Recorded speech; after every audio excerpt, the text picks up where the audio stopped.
What can you do to control and even prevent lymphedema?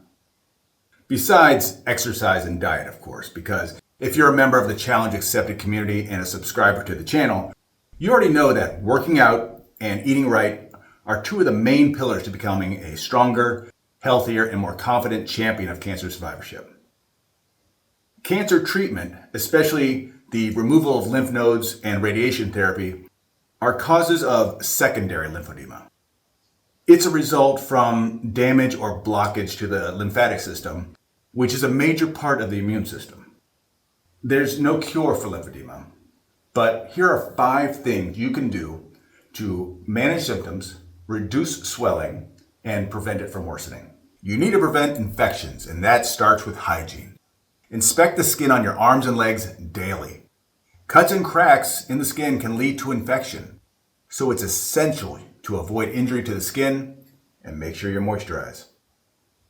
Keep your nails trim and free of sharp edges. Wear insect spray when you're outside to avoid bites.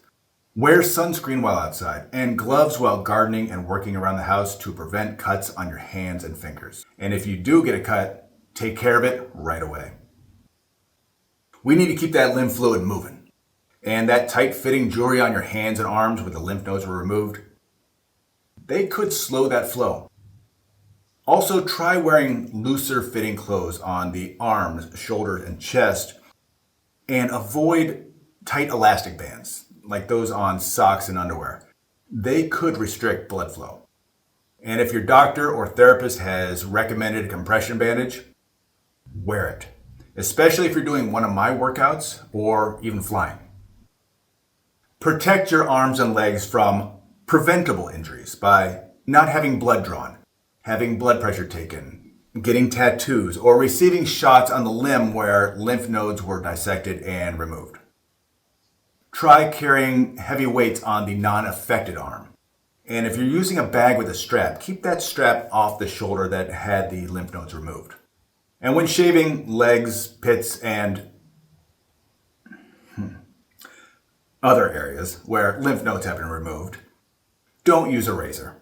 There are safer alternatives to shaving if au natural isn't an option. And avoid sports where repetitive shoulder movements are necessary on the affected arm. Activities like tennis, pickleball, bowling, golf, sword fighting, axe throwing, subbing in for the quarterback in the next Super Bowl, or joining your local fight club. You do not talk about Fight Club.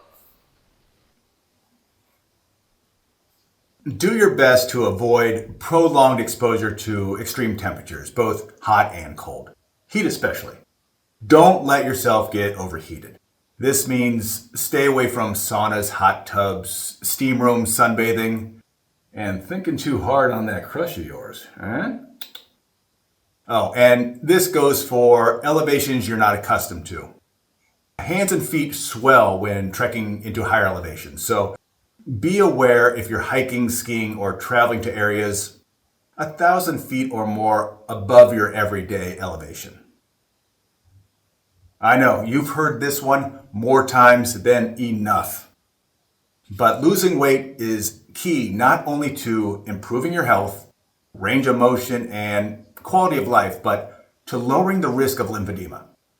Countless studies reinforce the fact that maintaining a healthy weight, that's a body fat percentage below 32%, will help with swelling by reducing the amount of fat that blocks lymphatic pathways and retains fluids. And of course, regular exercise and modifying your eating habits will be the pillars, that foundation you can build up from. If you're looking for science-based workouts designed with cancer survivors' needs in mind, I post new workouts and other helpful videos on the Challenge Accepted channel every single week, and they're all free. So hit that subscribe button and remember, cancer can never attack your spirit, your strength, your passion, and your positivity.